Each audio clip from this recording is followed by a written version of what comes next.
Hey guys, so I've probably been sitting here for like 5-10 minutes, not sure how I'm going to start this video.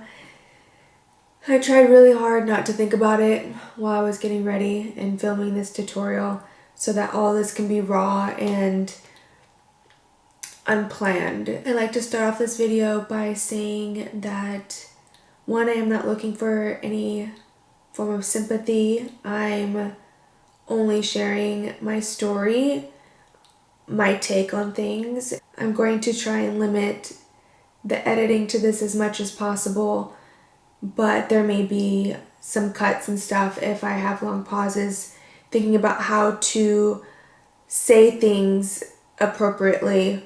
I had done a video like this previously and the comments that I received were just harsh and mean, and I'm hoping that this will not be the case in this video because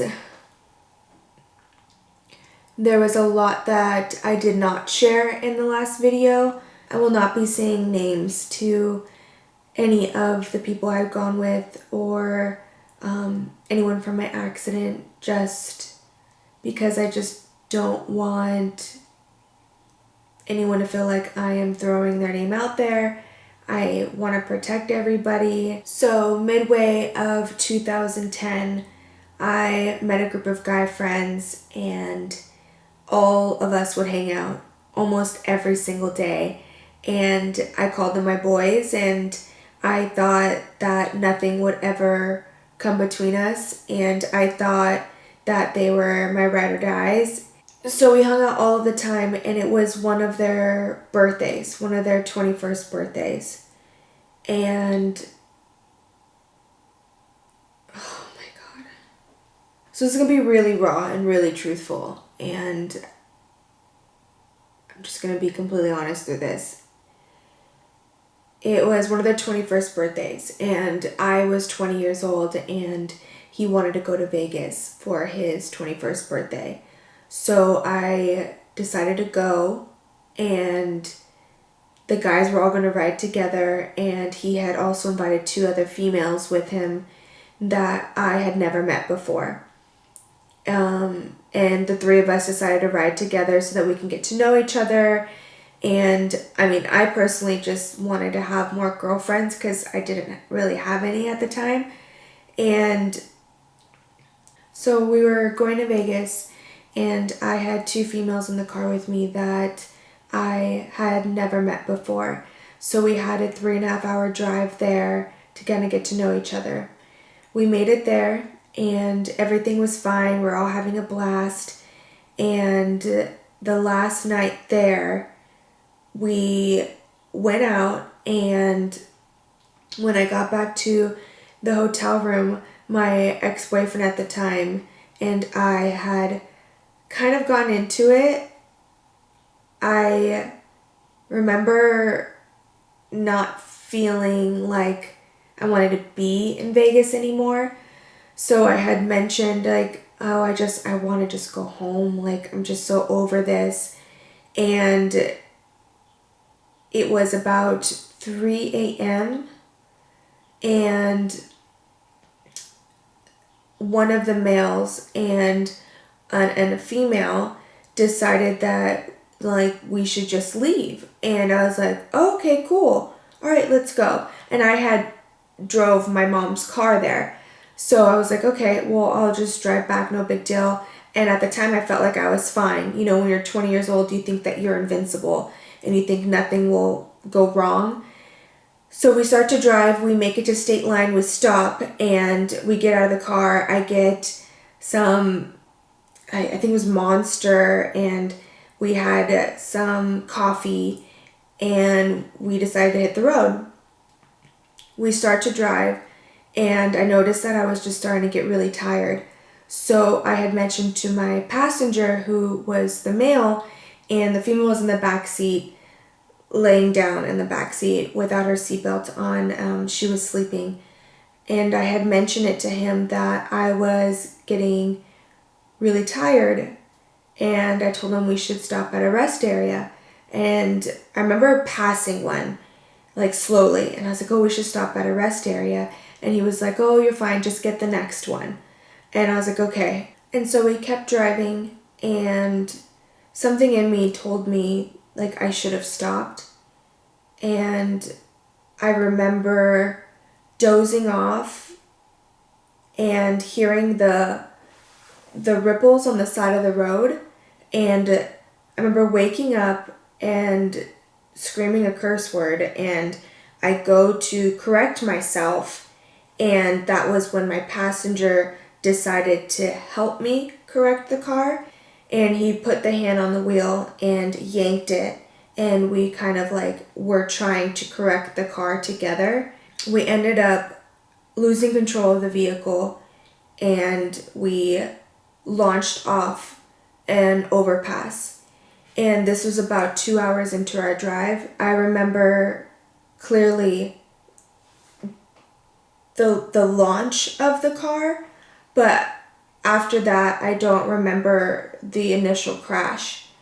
What I do remember is waking up inside of the car. I remember laying on the passenger side of the vehicle, and I didn't have my passenger there. I didn't hear anyone. I didn't see anybody. I just remember the car being on its side, and the driver's side is up here, and the passenger side was down here.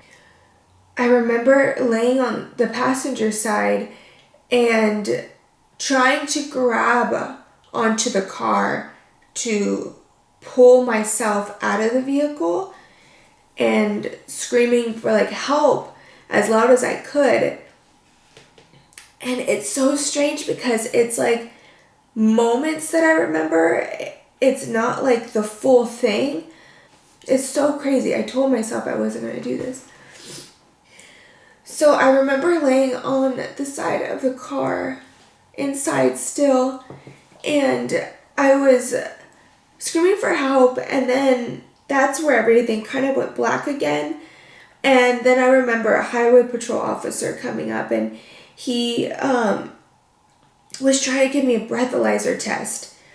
He was trying to give me breathalyzer, like that test through the thing, and he kept telling me to blow into it. And I just remember telling him that I couldn't breathe, that I couldn't blow any harder than what I was doing. Not once while laying in the car did I think, why can't I move? Why can't I move my legs? I wasn't aware of it. I remember just trying to get out and screaming for help, and not seeing anybody, and I just, the only person I remember from me laying inside the car was the highway patrol officer until the paramedics and fire got there. So then I was laying there, and I think I woke up to the sound of the jaws of life like cutting the car and trying to get me out. And I remember telling them that I was in pain, and like I just wanted to get out. I just need to get out. And I remember them finally getting me out, and them putting me on a gurney and feeling a sharp pain shoot down my back. And I just remember just being in so much pain and screaming and crying, and the sound of a helicopter.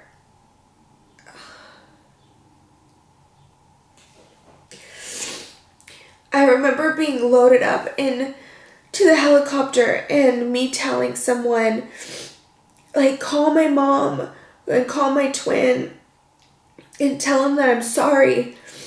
I didn't know what was going to happen to me.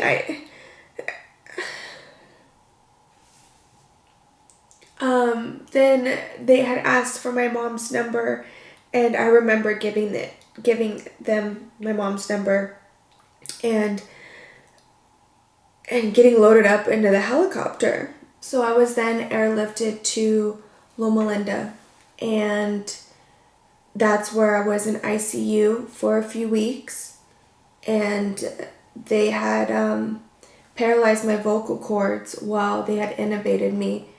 And so I didn't have a voice and I couldn't really talk to anybody. I remember trying to spell things out with my hands, like A and B and stuff like that, just softly picking up my hands because I didn't have much strength. I had no idea what was going on or what had happened to my body. I was so drugged out. I had no idea what had happened to my passengers. I had no clue what I was in for. I was blind to this injury. I had no idea that you could become paralyzed. I was just ignorant when it came to this injury, and I'm not ashamed of saying that. I thought I was just going to be, I don't even know what I thought. I thought I was just going to have to do therapy and I was just going to get up and start walking again. I didn't know that this was going to be such a long-term thing. So when I got out of ICU, I remember still being an inpatient and asking everyone, questions, and no one was actually clear with me on what to expect and what had happened. I remember asking what happened to the female in my backseat, and I know my family was trying to protect me. They told me that she's fine, everybody's fine. That just wasn't the case. The passenger beside me was fine, but the one in the back seat didn't make it. And I had and have lived with such bad survival guilt for so long.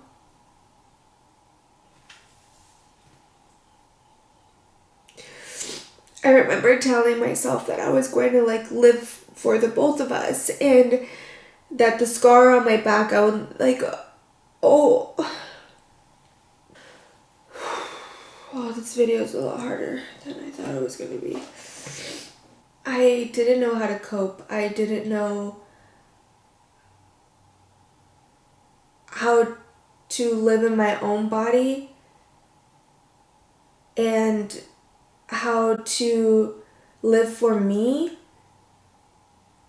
and for someone else, but I had put that on me to make sure that I at least lived for her, and yet it was just so hard just to live at all. It was just so hard, and I still don't want to let her down. I don't want her to be angry with me or her family. It's just one of the hardest things to come to terms with, that I made a decision to keep going, and I can't imagine how her family must feel. I mean, now losing my brother, I can't imagine how her sister felt. I fell into a huge depression for a solid year, and then just one day I just woke up and I decided I didn't want to live like that anymore. And I remember when my dad told me, he always said that there's no such thing as I can't, and if I wasn't raised with that, I don't know where I would be right now. I just decided to put my big girl panties on and,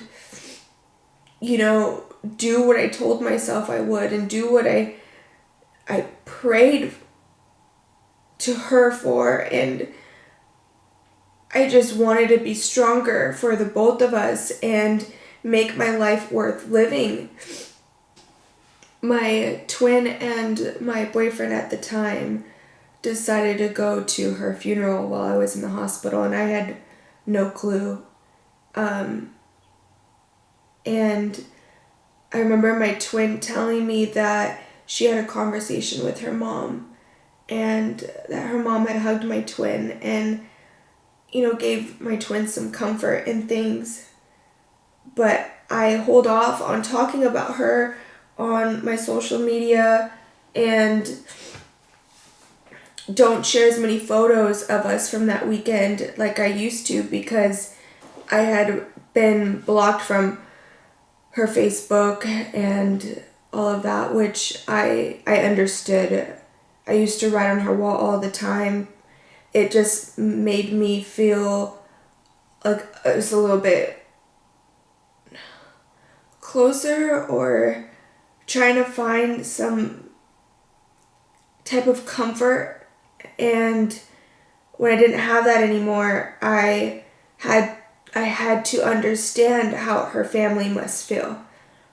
And I don't know who is behind it, or how they feel about me now, or how they're doing. I mean, I wish I did. My mom had gotten all my clothes from that weekend in a suitcase that she got. And she said that she was taking everything out while I was in the hospital to wash it all. She found a dress of hers, and that's something that I still have. I still have that dress. I would love to give it back to her family, but I have no clue on how to go about it, and it's not mine to just give away or throw away. And I don't know, it was hers, and her family deserves every piece of her, especially from that weekend. And I hold on to it, and I don't have any intentions on ever giving it away unless it's to her family.